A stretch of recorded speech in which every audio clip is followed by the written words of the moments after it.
Now we get to the final card of the world. However, we cannot see any image of the world, but just a naked woman standing in the center. How should we interpret the image? Let's start from the easy one.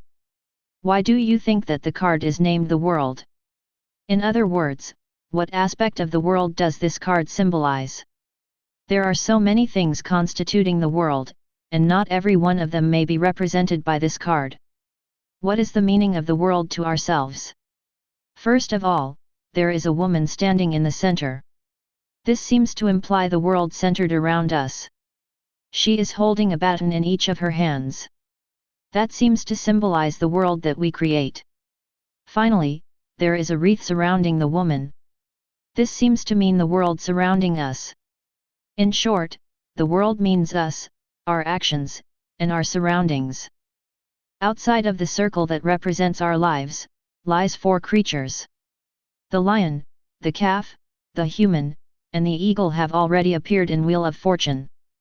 They are said to stand around the throne of God, praising the God. In this picture, they are praising us and the world that we create. It may mean that the goal that we were aiming is now finally complete. Or it may also mean that the world itself is blessing our lives. The world is represented by a circle. A circle usually symbolizes 2 things, perfection and endless cycle. The 2 meanings may look different at the first glance, but they are connected to each other. Something that is fixed cannot be perfect. Something that stands still will slowly fade away.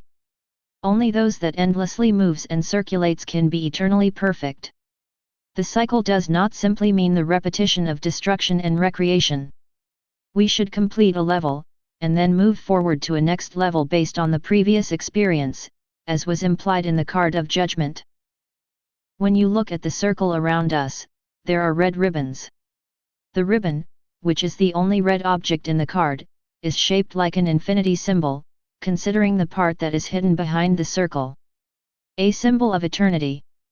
Why do you think the ribbon is wrapped around the circle? We may connect the meaning to the cycle itself. It may mean that the current perfect situation can be maintained by giving to the world, and also receiving from it. As you can see, the card of the world is a card of perfection. However, keep in mind that the perfection is not a final conclusion, but that it is something that we need to continuously maintain.